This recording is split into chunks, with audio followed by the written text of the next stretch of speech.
الحمد لله وكفى وسلام على عباده الذين اصطفى أما بعد فأعوذ بالله من الشيطان الرجيم بسم الله الرحمن الرحيم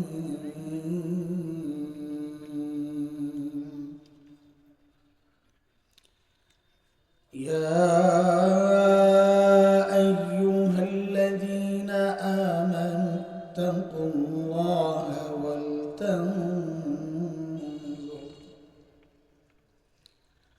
ولتنظر نفس ما قدمت لغد واتقوا الله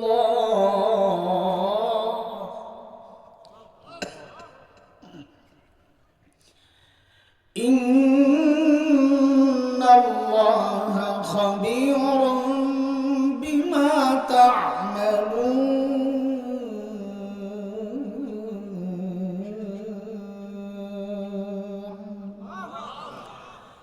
آمنت بالله صدق الله العلي العظيم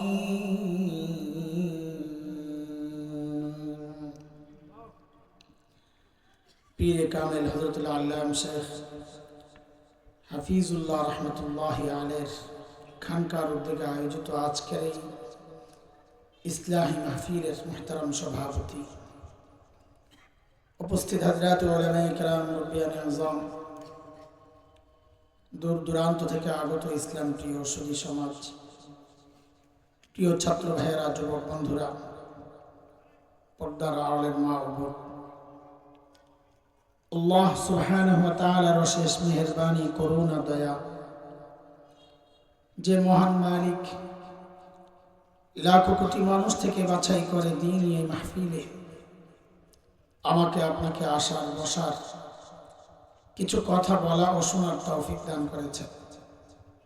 সেজন্য মহান রবের শুকরিয়া আদায় করি, জবান খুলে, প্রাণ খুলে কালিমাতু শুকর উচ্চারণ করি, আলহামদুলিল্লাহ। লম্বা সময় থেকে আমাদের অত্যন্ত প্রিয় মানুষ, আমাদের বাবা, জামাই বাবা, ভাইয়ের জামাই তো আমাদেরও জামাই, এক ব্যতিক্রম স্টাইলে তিনি কথা বলেন।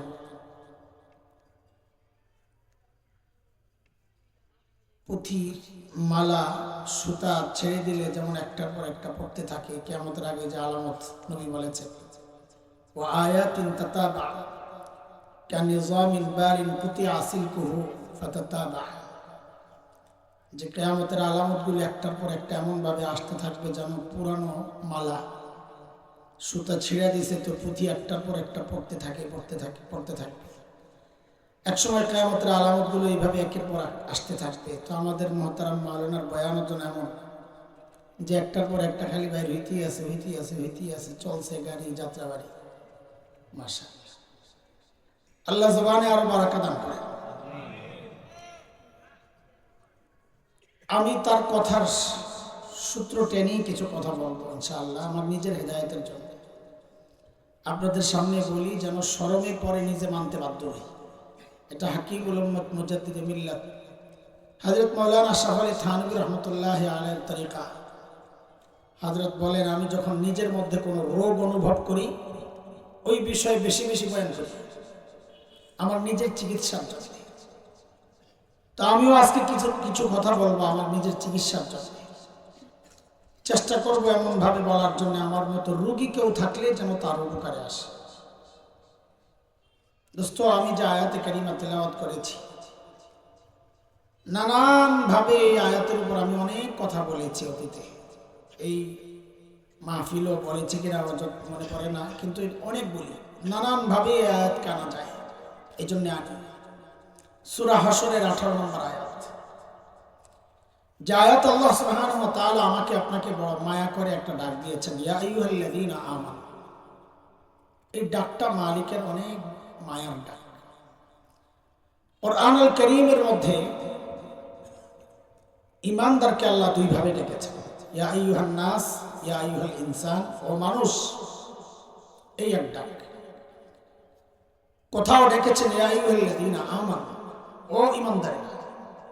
এই যে দুইটা ডাক, হযরত মুফতি শফি রহমাতুল্লাহ আলাইহি বলেন এই দুই ডাকের মধ্যে অনেক পার্থক্য।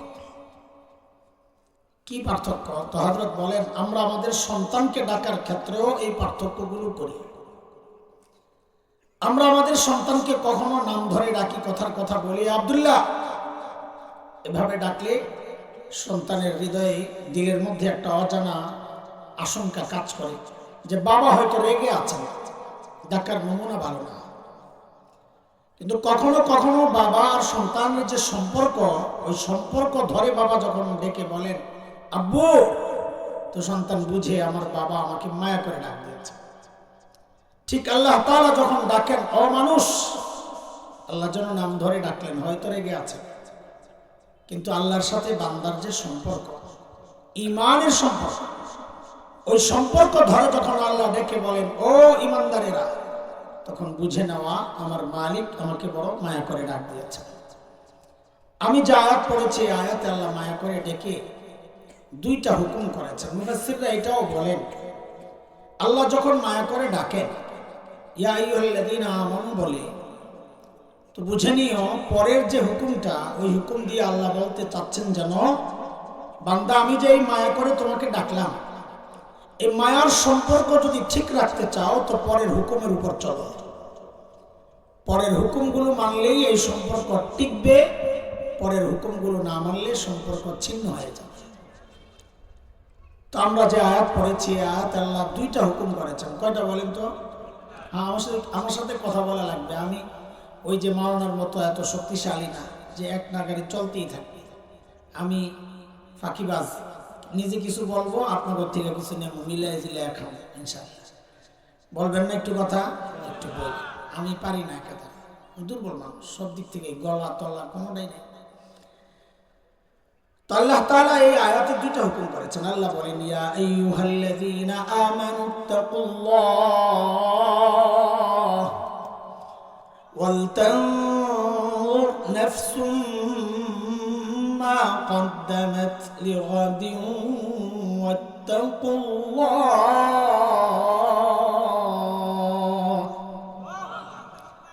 ও ঈমানদারেরা, আল্লাহকে ভয় করো। ভয় কাকে করা লাগবে? এরপর আল্লাহ বলতেছেন ওয়াল তানজুর নাফসুম মা কদ্দামাত লিগাদ। প্রত্যেকটা মানুষের চিন্তা করা উচিত আমার আখিরাতের পুঁজি কি, কামাই কি, সম্বল কি, আমি আমার মালিকের সামনে যে দাঁড়াবো কি নিয়ে দাঁড়াবো। এই চিন্তা শুধু শ্রোতারা করবে, বক্তাবাদ না। এই চিন্তা শুধু মুসল্লি করবে, ইমামবাদ না। এই চিন্তা শুধু মুরিদরা করবে, পীর সাহেববাদ না। না, আল্লাহ বলেন এই চিন্তাটা প্রত্যেকটা মানুষের করা উচিত। আমি যে আল্লাহর সামনে দাঁড়াবো আমার পুঁজি কি। বলে চিন্তা করি বলেই তো এখানে আসছি নাকি? আখিরাতের চিন্তাই তো আসছি নাকি? অন্য কোনো ধান্দা আছে? হ্যাঁ বলেন। খিচুড়ি নেই ভাই? নাই খাওয়াইছে, খাইও বই রয়েছে মাশাআল্লাহ। তাহলে বোঝা গেল ওয়াজ শুনতে এসে খাইতে আনে। খাওয়া হয়ে গেলে তো যাইতো ওয়াজ না শোনো, ঠিক না? আল্লাহ কবুল কর না। আমরা ওই জন্য আসিনি, খাওয়া না দিলেও মানুষগুলো আসতো। আগে দেন নাই, আসছেন না? আসছে। আখিরাতের চিন্তাই আসে। কিন্তু ভাই, আমাদের আখিরাতের যে প্রস্তুতি যেমনটা হওয়া দরকার, যে কোয়ালিটির হওয়া দরকার, যে পরিমাণের হওয়া দরকার, ঠিক তেমন হচ্ছে কিনা? না ঘাটতি আছে, ত্রুটি আছে, বিচ্যুতি আছে, কমতি আছে, বুঝবো কেমনি? সব ঠিকঠাক মতো চলছে না সমস্যা, বুঝবো কেমনি?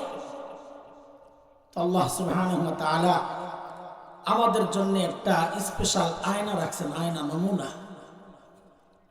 তারা হচ্ছেন আল্লাহর নবীর সাহাবীরা। মাওলানা এতক্ষণ যা বলেছে, তারা হচ্ছেন আমাদের জন্য নমুনা, আদর্শ। আল্লাহ কুরআনুল কারীম নানান জায়গায় এইভাবে বলেছেন যে তুমি তোমার ঈমানকে সাহাবীর ঈমানের সাথে মিলাও। যদি মিলে তো বুঝবা ইমান ঠিক আছে, না মিললে বুঝবা ভেজাল আছে, ঠিক করে না। কার কথা এটা? কথা বলে না। আল্লাহ বলতেছে فَإِنْ آمَنُوا بِمِثْلِ مَا آمَنْتُمْ بِهِ فَقَدِ اهْتَدَوْا وَإِنْ تَوَلَّوْا فَإِنَّمَا هُمْ فِي شِقَاقٍ।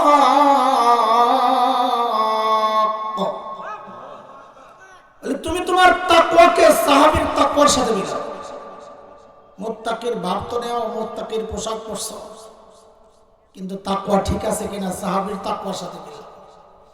কেন মিলাবো? তা আল্লাহ যেন বলেন কেন মিলাবা? তোমার তাকওয়ার সাক্ষী তোমার আশেপাশের মানুষই তো দেয়। বউ স্বীকার করে না তাকওয়া। পিসাবদের খবর লইয়া দেখেন বউ মরি দিয়েছে কিনা। আচ্ছা, সব পিসাব তার একরকম না, আমারটা বলি ভাই হয় নাই, সবার খবর বলে লাভ কি, নিজেরটাই বলে দিলাম। বউর কাছে ফিরে গেছে, জানি এক পিসাব ঘরে যায় খালি বউর সাথে। অনেক মানুষ আছে আমার বাহিরে খুব বড় দাম, কিন্তু ঘরে গেলে বিলাই বিলাই আছেন এরকম, কয় না ধরা আছে। এক পিসাব ঘরে গেলেই বউ খালি চাটা দেয়, বেচারা বড় কষ্টে। একদিন গেছে তো এমন এক চিৎকার মারছে, আরে আল্লাহ! পিসাব বলে এমন ভাবে, আল্লাহ বললাম মনে জনে জিন্দিগি তোমার কিছু দিতেই নেই। দিছেন দিছেন। আজকে একটা দৃশ্য দেখে আমার কলিজাটা জ্বলে গেছে। কি দেখছো? আজকে দেখি আমাদের বাড়ির সামনে যে এক পিসাব উইরা উইরা যায়, আমারে খোদায় কোন পীর মিলাইল, ওটা তো লেংরাই লেংরাই আটে। পিসাব বলে আরে পোড়া কপাল, আগে মনে করছিলাম তোর দিলটাই নষ্ট, এখন দিয়ে চোখটিও নষ্ট। কেন?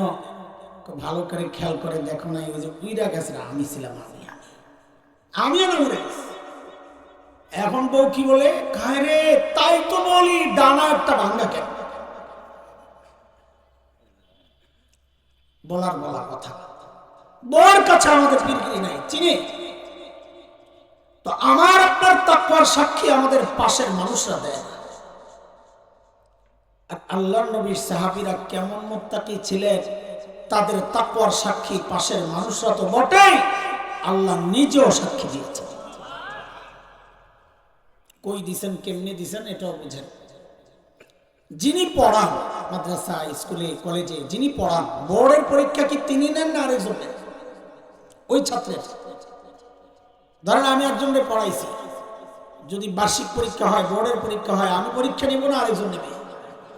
আরেকজন নেবে। তো আল্লাহ যেন বলছেন আমার নবীর সাহাবীরে তাকওয়া পড়াইছেন নবী, তাকওয়া শিখাইছেন নবী, কিন্তু পরীক্ষা নিছি আমি আল্লাহ। সাহাবীর তাকওয়ার পরীক্ষা কে নিছে?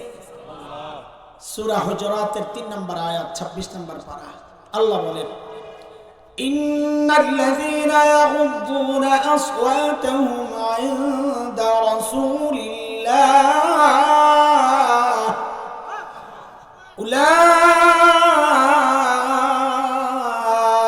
উলাইকাল্লাযীনা ইমতাহানাল্লাহু কুলুবাহুম লিত্তাকওয়া লাহুম মাগফিরাতুন ওয়া আজরুন আযীম।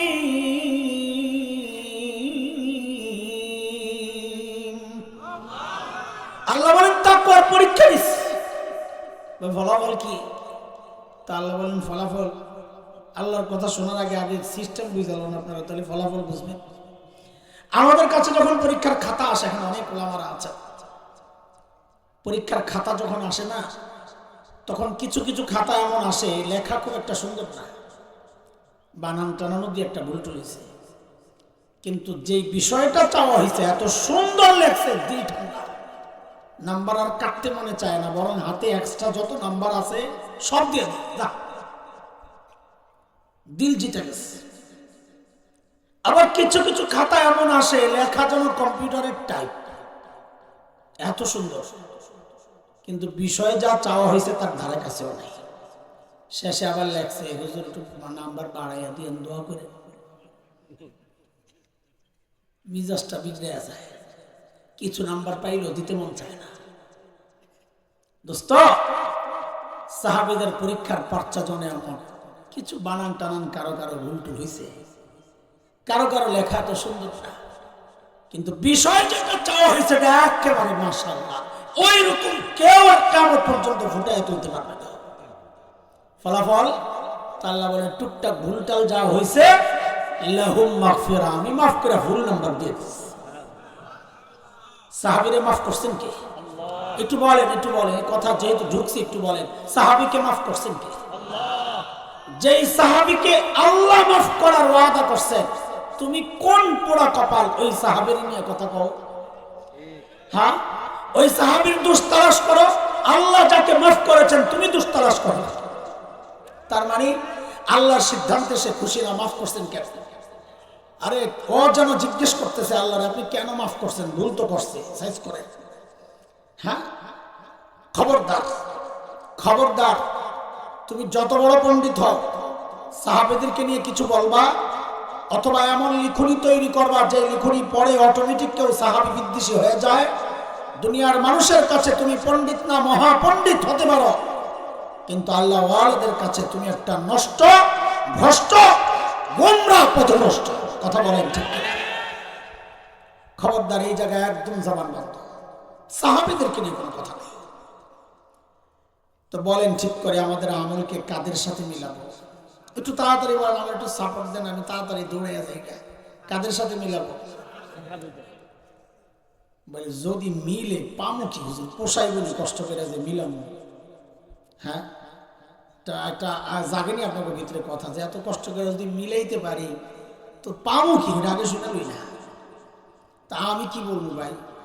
আল্লাহ তো জানাই দিয়েছেন সূরা তাওবার 100 নম্বর আয়াত 11 নম্বর পারা, আল্লাহ জানাই দিয়েছেন কি পাইবা শোনো, যাদের আমল কিয়ামত পর্যন্ত সাহাবীদের সাথে মিলবে, সাহাবীদেরকে যা দিছি আমি তাদেরকেও তাই দিয়ে দিব। বলে কি দিছে? বলে দুইটা, এক দিছি স্বীকৃতি, আমি ওদের উপর রাজি হয়ে গেছি, কাজে কিয়ামত পর্যন্ত যাদের আমল সাহাবীর আমলের সাথে মিলবে আমি জানাই দিচ্ছি আমি তাদের উপরও রাজি হয়ে যাব। আর বলে তাদের জন্য, সাহাবীদের জন্য আমি জান্নাত তৈরি করে রাখছি, কিয়ামত পর্যন্ত যাদের আমল সাহাবীর আমলের সাথে মিলবে আমি তাদের জন্য জান্নাত তৈরি করে রাখবো। বলেন একটু চিল্লায়, এটা কার কথা? আল্লাহ বলতেছেন والسابقون الأولون من المهاجرين والأنصار والذين اتبعوهم بإحسان رضي الله عنهم ورضوا عنه وأعد لهم جنات تجري تحتها الأنهار خالدين فيها أبدا ذلك الفوز العظيم। বলেন আমাদের আমল কাদের সাথে মিলাবো? তাড়াতাড়ি কর দোস্ত, আমল মিলবে না এত সোজা, মিলে এলো মিলবে না।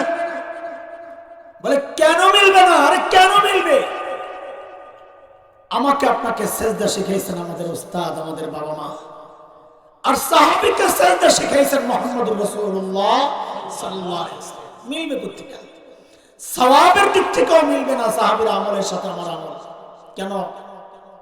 আমাদের তাকওয়ার কোনো গ্যারান্টি নেই, আছে? সাহাবীর তাকওয়ার গ্যারান্টি আছে, দিবেন কি? আর যার তাকওয়ার গ্যারান্টি আছে, আল্লাহ বলেছেন যে মুত্তাকি, তাকওয়ার বরকত, আমি তার গুনাহ মাফ করব, সে যে আমল করে ওই আমলের দাম রেটও বাড়ায়া দেব। ওমান ইয়াত্তাকিল্লাহা ইউকাফির আনহু সাইয়্যাতিহি ওয়া ইউযিম লাহু আজরা। সাহাবীর তাকওয়ার যেহেতু গ্যারান্টি আছে, সাহাবীর আমলের দামও বেশি, কাজেই সাহাবীর আমলের সাথে আমাদের আমল মিলানোর কোনো সুযোগ নাই, সম্ভব না। এটা তো এতক্ষণ কি ফাও সময় নষ্ট করলেন, কি বললেন আপনি? হ্যাঁ, যেটা বলতে চেয়েছি আমাদের বড়দের কথা, মিলবে না, কোনোভাবেই মিলবে না। আরে মিললে আল্লাহ আমাদের আপনার ওই যুগেই পাঠাইতেন, তো মিলবে না। করণীয় কি? করণীয় হচ্ছে কাছাকাছি যাওয়ার চেষ্টা করা। বলে কেন?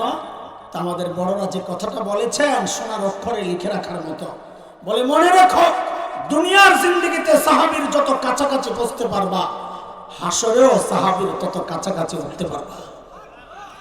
এখন হাসরে কতটা কাছে থাকতে চাও, দুনিয়া ওইভাবে নিজের জীবনকে সাজাও। দেখেন দুইটা হুকুম, এক হচ্ছে আল্লাহকে ভয় করা, আরেক হচ্ছে আখিরাতের পুঁজি বানানো। এই ব্যাপারে সাহাবীরা কি করছেন? তাকওয়া বলতে আমরা কি বুঝি, সাহাবীরা কি বুঝছে, পার্থক্য দেখেন। আমরা তাকওয়া বলতে বুঝি গুনাহ থেকে বেঁচে থাকা, সে মুত্তাকি। হ্যাঁ, যে গুনাহ থেকে বেঁচে থাকে তাকে আমরা বলি মুত্তাকি। আর সাহাবীর তাকওয়া কি ছিল একটু শুনুন। আচ্ছা বলেন তো, একটা কথা আগে জিজ্ঞেস করে নি আপনাদের সাথে, আল্লাহর নবী সাল্লাল্লাহু আলাইহি ওয়াসাল্লামের সবচাইতে প্রিয় মানুষ কে ছিলেন বলেন তো?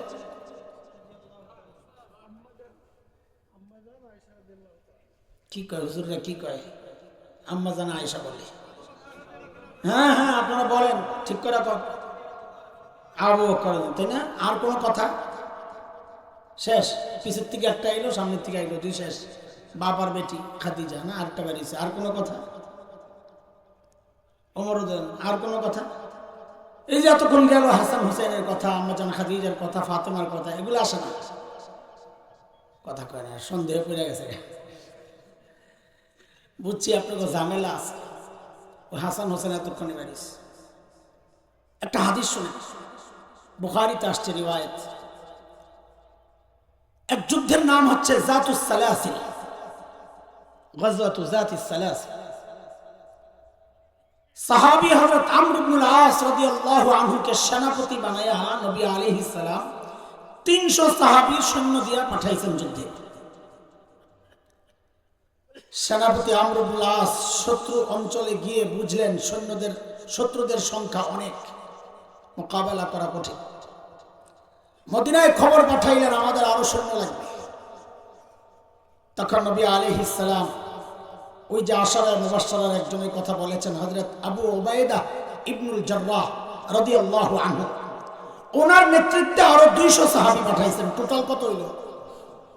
এই 500 জনের নেতৃত্ব হযরত আমর ইবনুল আসের হাতে। ওই 500 জনের মধ্যে সিনিয়র অনেক সাহাবী ছিলেন হযরত আবু বকর, ছিলেন হযরত ওমর। যেহেতু বাহিনীর মধ্যে বড় বড় সাহাবীরা, তো সেনাপতি আমর ইবনুল আসের দিলের মধ্যে একটা আশা আছে, মনে হয় নবীজি সবচেয়ে বেশি আমাকে ভালোবাসেন, এই জন্য ওনারা থাকতেও আমাদের সেনাপতি বানাইছে। এমনটাই তো স্বাভাবিক, তাই না?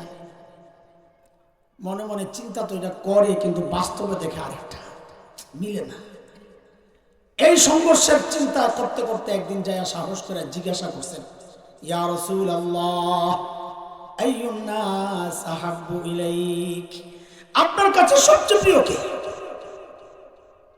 এখন তো মনে মনে আশা করতেছে নবীজি আমার নামটাই তো বলবে। নবী আলাইহিস সালাম বলেন, আমার কাছে সবচেয়ে প্রিয় আয়েশা। বলেন, এবার ঠিক করে বলেন, আল্লাহর নবীর সবচেয়ে প্রিয় মানুষ কে ছিলেন? নবীজি তার স্ত্রীর ব্যাপারে বলছেন আয়েশা, আপনিও কি এইভাবে বলবেন? বলেন, ঠিক করে বলেন, আরো জোরে বলেন। আরে আম্মাজান কেন বলবেন জানেন? এটা শুনে নেন, তার জিন্দেগিতে আম্মাজান ছাড়বেন না আশা করি। সূরা আহজাবে আসছে, আল্লাহ বলেছেন ওয়াজওয়াজুহু উম্মাহাতুহুম, নবীর বিবিরা উম্মতের মা। কাজী নবীজির সমস্ত বিবি আমাদের কি হন? কাজী যতবার আপনি নবীজির বিবিদের সাথে আম্মাজান যুক্ত করবেন, ততবার আপনার কোরআনের উপরে আমল হচ্ছে, সওয়াব হবে, কারণ কোরআনের কথা। তো এবার ঠিক করে বলেন তো, আল্লাহর নবীর সবচেয়ে প্রিয় মানুষ কে ছিলেন? সাহাবী তো একটা ধাক্কা খাইছেন না, কি আশা করলাম। তা আবার সাথে সাথে নিজের সামলাইছেন, আরে এটা তো নারী ক্যাটাগরির, পুরুষ তো রয়ে গেছে। ঠিক এই প্রশ্নটাই করেছেন, ইয়া রাসূলুল্লাহ মিনার রিজাল, ছেলেদের মধ্যে সবচেয়ে প্রিয় কে? এইবার তো আসতেছে আমার নামটা। নবীজি বলেন আবুহা, আয়েশার বাবা আবু বকর। খাইছিনি আরেক ধাক্কা, খায় আবার নিজে নিজে সান্ত্বনা নেয়, আরে আবু বকরের হিসাব কারো লাগে মিলবে নাকি, ওটা বাদ, হিসাবের বাইরে, পরেরটাই ধরা যায়। আবার জানতে চাইলেন সুম্মা মান ইয়া রাসূলুল্লাহ, আপনার এরপরে সবচেয়ে প্রিয় কে? নবীজি বলেন ওমর। খাইছেন না আরেক ধাক্কা? যাক, একও গেল, দুইও গেল, ৩ নম্বর পজিশনটাও যদি লওয়া যায়। সুম্মা মান, নবী বলেন ওমর। কিতাবে 2 জন নাম আসছে, আর বাকি ওমর ওমর ওমর আবদারি জালা অনেক জনের নাম বইয়া। সাহাবী বলেন ভাই আমি ডরে মরে প্রশ্ন করা বন্ধ করে দিছি। কেন? নিজেই বলতেছেন ফাসাকাতু মাখাফাতা আইয়াজআলানি ফি আখিরিন, যেমনি আমার নাম আসতেছে না, না জানি আবার সবার শেষে যায় কিনা। থাকলে বাবা চুপ থাকি, মাঝামাঝি থাকার একটা সম্ভাবনা তো রইল। হাদিস শেষ করলাম আর কি, কিন্তু ঠিক করে রাখুন আল্লাহর নবীর সবচেয়ে প্রিয় কে? মিনমিন করে এখানে। এই তো গেল আমার মায়ের দুনিয়ার মর্যাদা, উপরে উপরে আল্লাহর কাছে। ওইটা আরেকটা হাদিস শুনে, গজওয়াতুল মুরাইসিয়া, যার আরেক নাম বনুল মুস্তালিক। যুদ্ধ থেকে ফিরতেছিলেন নবী আলাইহিস সালাম, এক জায়গায় রাতে তাবু গাড়ছেন, বিশ্রাম নিবেন। শেষ রাতে ডেকে ওঠালেন, যাও সবাই রেডি হও, যার যার জরুরত ছাড়ো। নবীজির একটা সিস্টেম ছিল, সফরে বিবিদেরকে একজনকে রাখতেন। মক্কা বিজয়ের সময় 2 জন নিছেন, বিদায় হজের সময় সবাইকে নিছেন। ওই যুদ্ধে ছিলেন আম্মা জান আয়েশা রাদিয়াল্লাহু আনহা। আম্মা জানও গেছেন জরুরত ছাড়ার জন্য।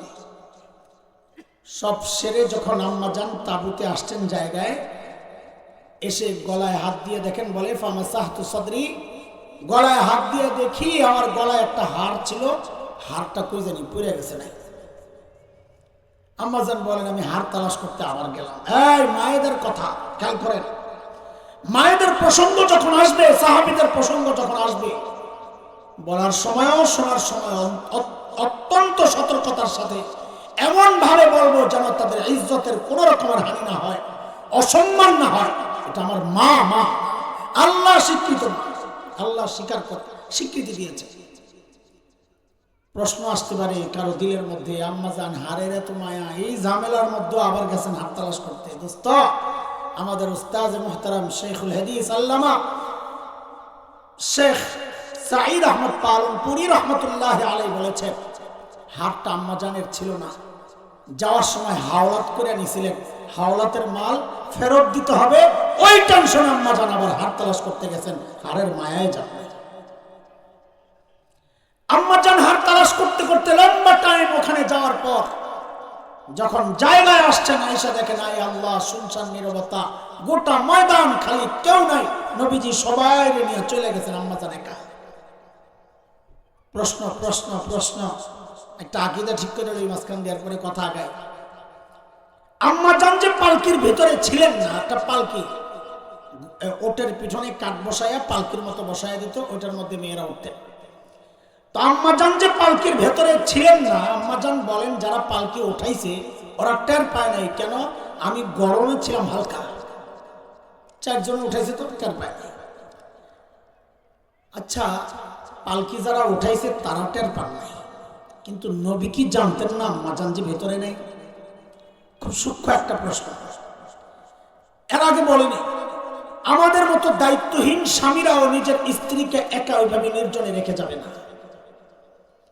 ওই ব্যক্তি যাবে যার সাথে বউয়ের সাথে সম্পর্ক ভালো যাচ্ছে না, চাচ্ছে এই আপদটা কোন রকমে বিদায় হোক, সে হয়তো রেখে যেতে পারে জিদ্দে। সম্পর্ক ভালো এমন লোক স্ত্রীকে এভাবে একা রাখবে না। সেখানে নবী আলাইহিস সালাম মানব ইতিহাসের সবচাইতে দায়িত্বশীল ছিলেন। তিনি জেনে শুনে স্ত্রীকে একা এইভাবে রেখে গেছেন, এটা কিভাবে সম্ভব?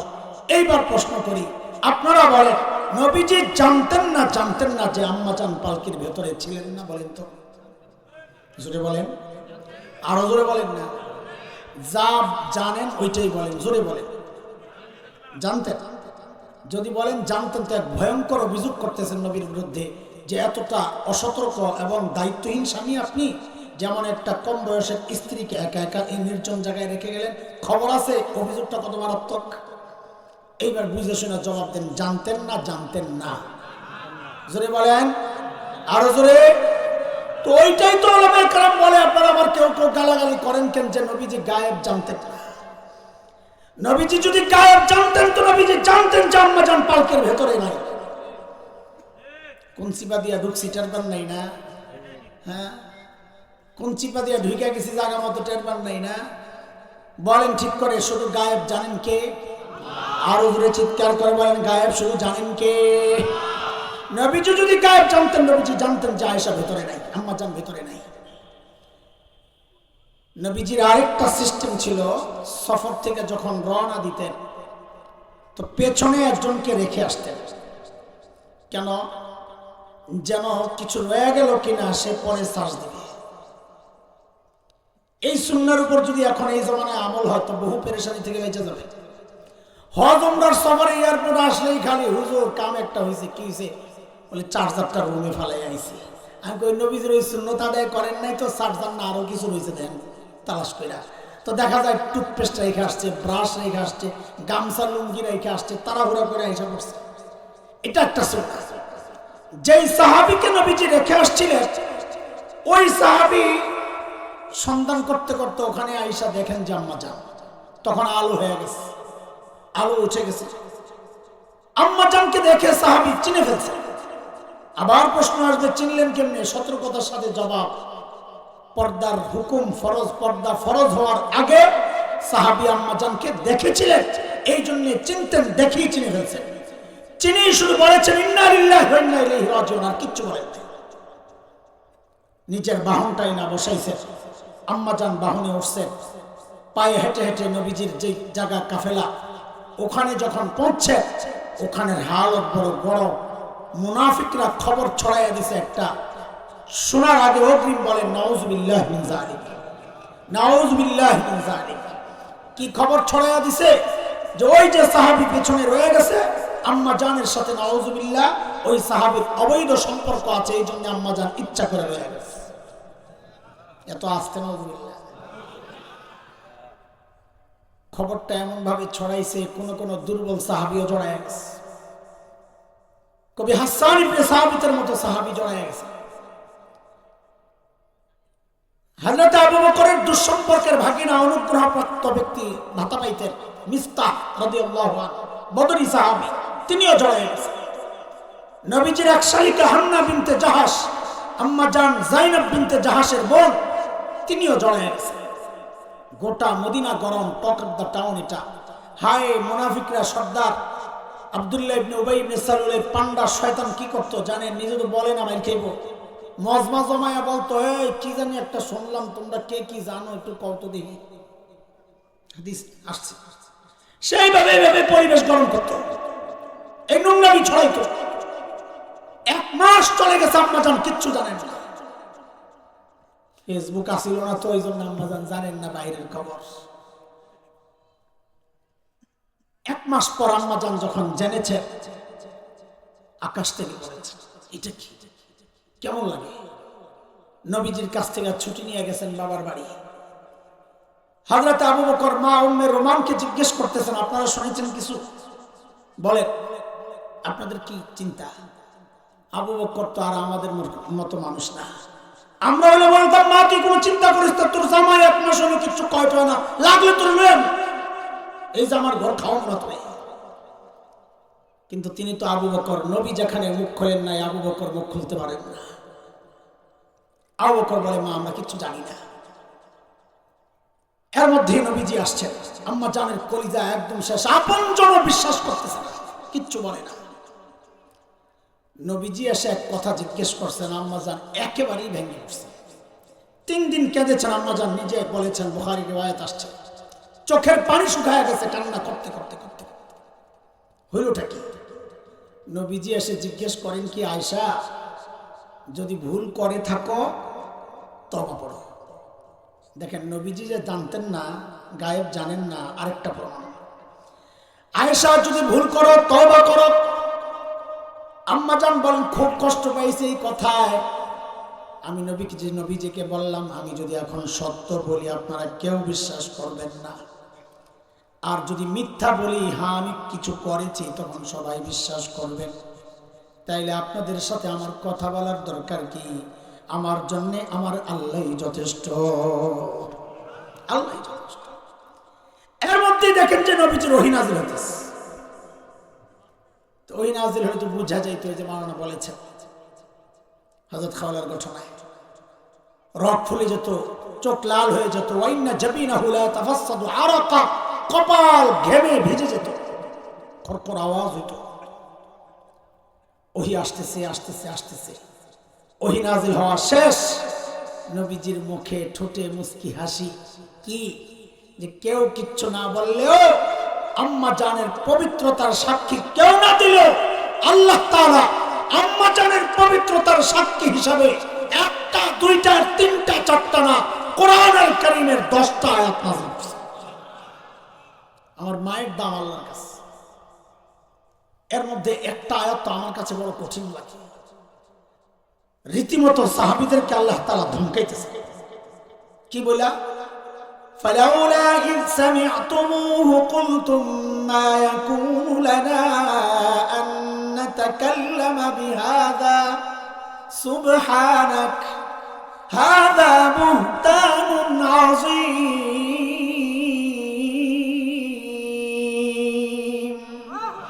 আল্লাহ ধমকাইতেছেন, এই তোমরা যখন এই কথাগুলো শুনলা, কেন বললা না এই বিষয়ে আমাদের কথা বলা উচিত না?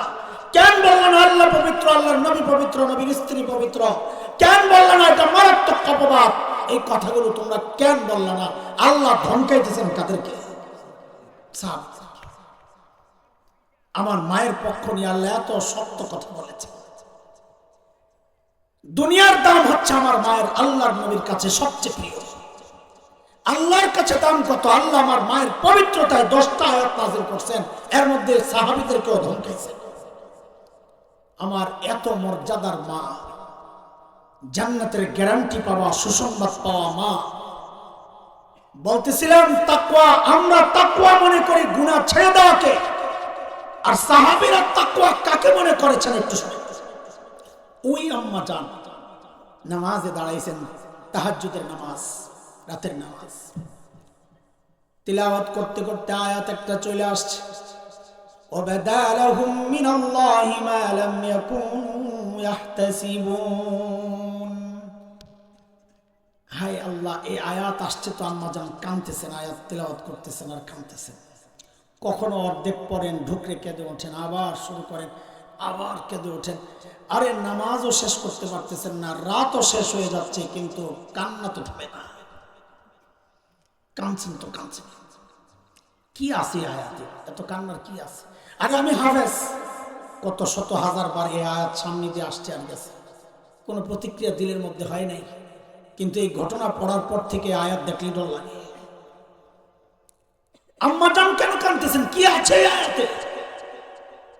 আল্লাহ বলতেছে ওয়াবাদালাহুম মিনাল্লাহ, হাসরের মাঠে কোন কোন বান্দা এমন পরিচয় প্রকাশ পাওয়া যাবে মা লাম ইয়াকুনু ইয়াহতাসিবুন, যার কল্পনাও সে দুনিয়াতে করে না। দুনিয়ায় চিন্তা করছে একটা, হাসরে উঠা দেখে আরেকটা। তো এই আয়াত পড়ে আম্মাজান কেন কাঁদতেছেন? আম্মাজান কাঁদতেছেন এই জন্যে, আহারে দুনিয়ায় তো আমার পরিচয় আমি আবু বকরের কন্যা, দুনিয়ায় তো আমার পরিচয় আমি নবীর স্ত্রী। হায়, হাসরে উঠা যদি দেখি আমার পরিচয় পাল্টায় গেছে, আমি অপরাধীদের সাথে দাঁড়ায় গেছি, তা আমার কি হবে? এই চিন্তায় কাঁদতেছেন আম্মাজান। কোথায় আমরা? কোথায় সাহাবীরা? কোথায় আমার মা? আর এই চিন্তায় তো কান্না করার কথা ছিল আমার মতো জালিমের। আমরা হাসতেছি। ভাই আমি আমার কথা বলতেছি, আপনাদেরকে না। কে কতদিন এই চিন্তা করেছেন যে আল্লাহর সামনে গিয়ে যখন যাব আমি, যদি না ডাক দিয়ে আল্লাহ আমাকে বলেন, ডাক তো আসবে, আয়াত আছে কোরআনে, আমি যদি এই ডাকের শিকার হয়ে যাই, কোন ডাক? ওয়াকিফুহুম ইন্নাহুম মাসউলুন, ওরে আটকা, ওকে জিজ্ঞেস করতে হবে ওর হায়াত কোন কাজে লাগাইছে, ওর যৌবন কেমনে শেষ করছে, ও যা জেনেছে তা মেনেছে কিনা, কামাইছে কেমনে, খরচ করছে কেমনে। আপনাদের হালত তো আমার জানা নাই। আমার যে এরকম ডাক দেয়া দেয় তো আমি তো ধরা খাই। আমার পোটলা যদি খোলা হয় তো দুর্গন্ধই তো বের হবে, আর দুর্গন্ধ বের হইলে দ্বিতীয় ফরমান তো চলে আসবে, যেটা সূরা ইয়াসিনে আসছে। ওটা শোনার মতো হিম্মত তো নাই রে দোস্ত। তখন তো ডাক আসবে, ওয়ামতাজুল ইয়াওমা আইয়ুহাল মুজরিমুন, হে অপরাধী, দুনিয়ায় নেককারদের সাথে বসেছিলি, কিচ্ছু বলি নাই। নেককারদের দস্তরখানে বসে খানা খাইছস, কিচ্ছু বলি নাই। নেককারদের সাথে ওঠা বসা করছস, কিচ্ছু বলি নাই। আজকে আর সেই সুযোগ নাই, তুই আলাদা হয়ে যা। তোর রাস্তা একদিকে, আমার নেককারদের রাস্তা আর একদিকে। বলে ওর রাস্তা কোথায়? তোর ফেরেশতাদেরকে ডেকে আল্লাহ বলবে, খুযূহু ফাগুল্লু সুম্মাল জাহিমা সাল্লু সুম্মা ফি সিলসিলাতিন যারউহা সাবউনা যিরান ফাসলুকু। ওরে ধর, ওরে বেরি পড়া, তাই না হাসে নিয়ে জাহান্নামে ফালায়া দে। বলে কি দিয়া পেঁচাবে? আল্লাহ নিজেই বলেন 70 গজ লম্বা শেকল। ওরে দোস্ত, কেমনে পেঁচাবে? কি মনে করেছে আমরা যেমনি পেঁচাই এমনি মনে করছেন নাকি? হযরত ইবনে আব্বাস রাদিয়াল্লাহু তাআলা আনহুমা বলেন, কেমনে পেঁচাবে জানোনি? শেকলের একটা মাথা নাকের ছিদ্র দিয়ে ঢুকাই পায়খানার রাস্তা দিয়ে বের।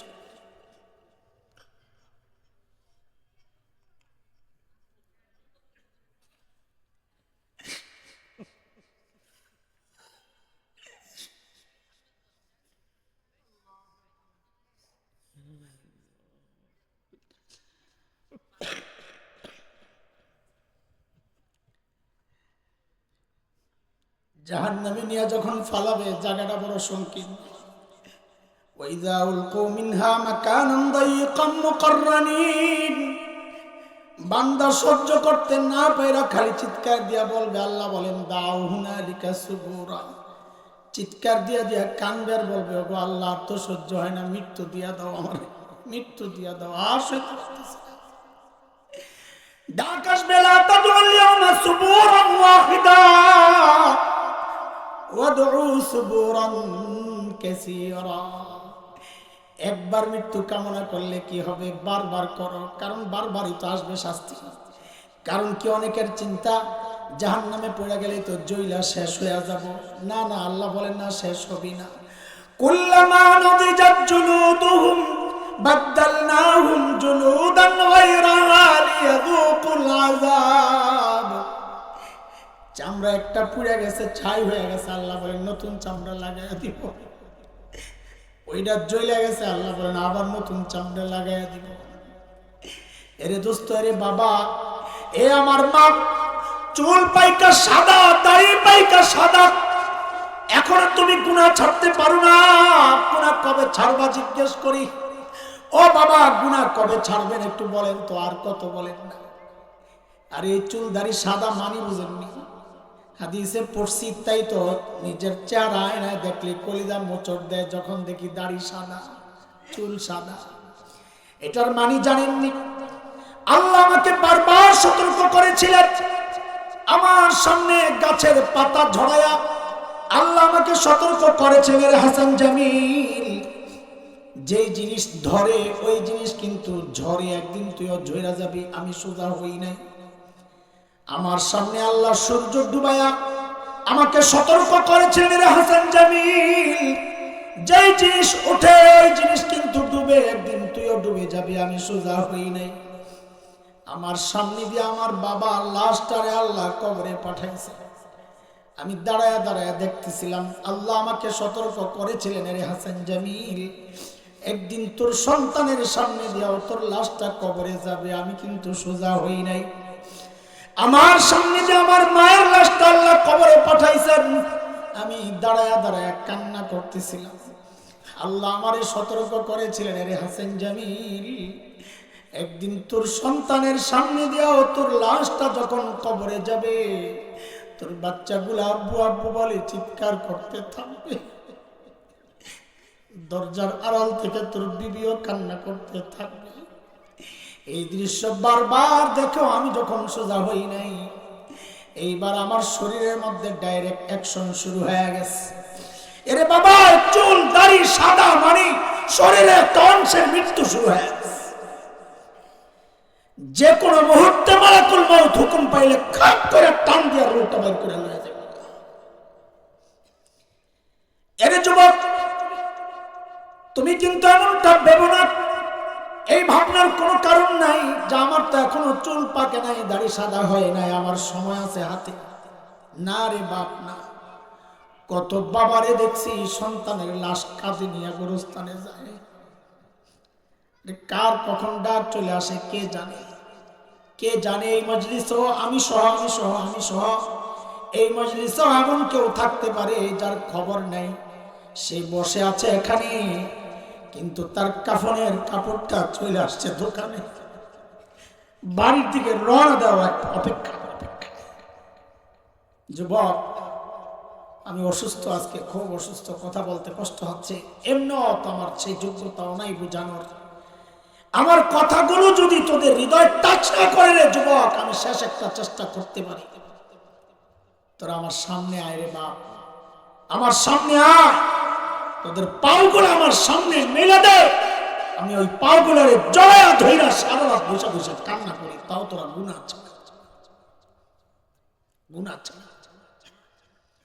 বাবা, গুনাহ ছেড়ে দে। আরে কার নাফরমানি চলতেছে? ওই মালিকের যিনি এত ভালোবাসে, কত ভালোবাসেন খবর আছে। আমি আপনি যখন দরজা জানালা বন্ধ করে গুনাহ করি, আরে আমার মালিকের কত মায়া। ওই গুনাহ অবস্থায় দরজার নিচে দিয়ে বাতাস আর অক্সিজেন পাঠাইয়া দেন যেন আমি মইরা না যাই। ওই মালিকের নাফরমানি চলতেছে প্রতিনিয়ত। গুনাহ ছেড়ে দে, গুনাহ ছেড়ে দে, পুঁজি সমৃদ্ধ করে। আমাদের এক বুজুর্গ আছেন ঢালকানগরের, হযরত মাওলানা আব্দুল গফফার হাফিজাহুল্লাহ, ঢালকানগরের শেখুল হাদিস। হযরতের একটা কথা মুখস্থ করেন, চর্চা করেন, প্র্যাকটিস করেন, বাস্তবায়ন করেন, তো দেখবেন ইনশাআল্লাহ গুনাহও ছাড়া হবে, পুঁজিও সমৃদ্ধ হবে। বলেন আমার সাথে হযরতের কথাটা, নেকি যতই ছোট হোক, বলেন সবাই, ছাড়বো না। বলেন, নেকি যতই ছোট হোক ছাড়বো না, গুনাহ যতই ছোট হোক করব না। বলেন ইনশাআল্লাহ। এখন ছোট্ট ছোট্ট নেকি ছাড়বো না যে বললাম, এটার সহজ রাস্তা কি? তো এটা আবার শেখ তকি উসমানী দামাত বারাকাতুল আলিয়ার এক বক্তব্য থেকে পেয়েছি। বড়দের কথা, আমার কথা না, আমি শুধু নকল করি। যে আমার ছোট্ট ছোট্ট আমলও যেন ইবাদত হয়, তার জন্য সবচেয়ে সহজ রাস্তা হচ্ছে যে কোনো কাজ করার সময় একটু চিন্তা করা, এই কাজটা আমার নবী কিভাবে করেছেন। বাস।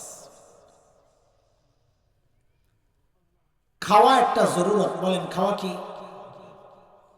পান করা, সবাই বলেন, কথা বলেন। জুতা পরা, টয়লেটে যাওয়া, বের হওয়া, বাজারে যাওয়া।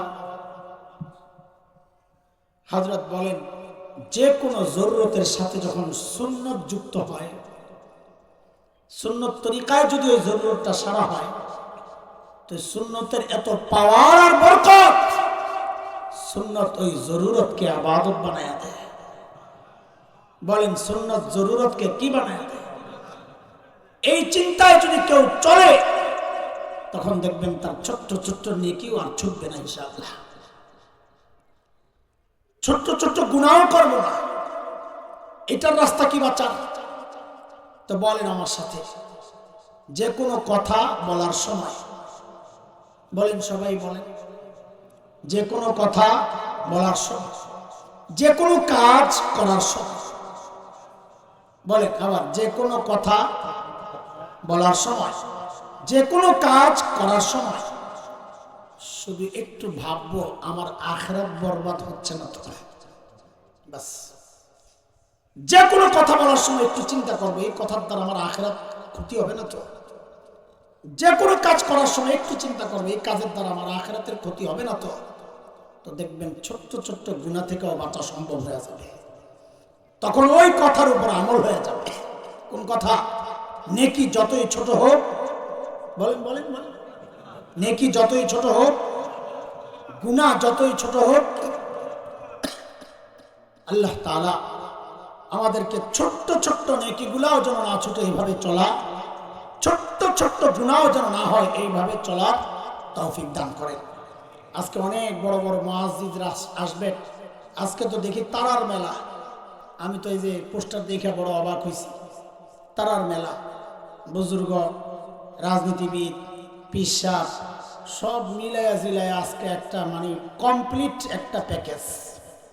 আজকে এখানে কমপ্লিট প্যাকেজ আছে একেবারে, মাশাআল্লাহ।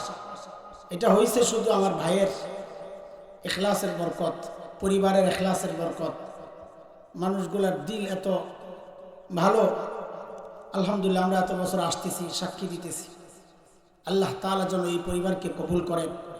এই পরিবারের অভিভাবক যিনি ছিলেন, দুনিয়া থেকে চলে গেছেন, আল্লাহ তাআলা তার কবরটাকে জান্নাতের টুকরা বানায়া দেন। যে বাগান তারা সাজানোর চেষ্টা করতেছে, আল্লাহ তাআলা এই বাগানকেও কবুল করেন। আমি আজকে প্রায় এক সপ্তাহ থেকে ঠান্ডা কাশিতে খুব কষ্ট পাইতেছি। আসলে রেস্টের সময় নাই, তো একটু রেস্ট নিলে হয়তো ঠিক হয়ে যাইত। তো একটার পর একটা তো চলতেই আছে। তো একটু দোয়া চাই, আল্লাহ যেন আমার খিদমতকে সহজ করে দেন। আমিও আপনাদের জন্য দোয়া করি, আল্লাহ এই মজমাকে কবুল করেন। আজকে যারা কথা বলেছেন, যারা বলবেন, সবাইকে কবুল করেন, আমিন। ওয়া আখিরু দাওয়ানা আলহামদুলিল্লাহি রাব্বিল আলামিন। আচ্ছা আচ্ছা আচ্ছা আচ্ছা, 1 মিনিট একটু দুরূদ শরীফ পড়ে আমি কথা শুরু করতেছি। আবার বলতে একটু সময় নিতে হবে আমাদের।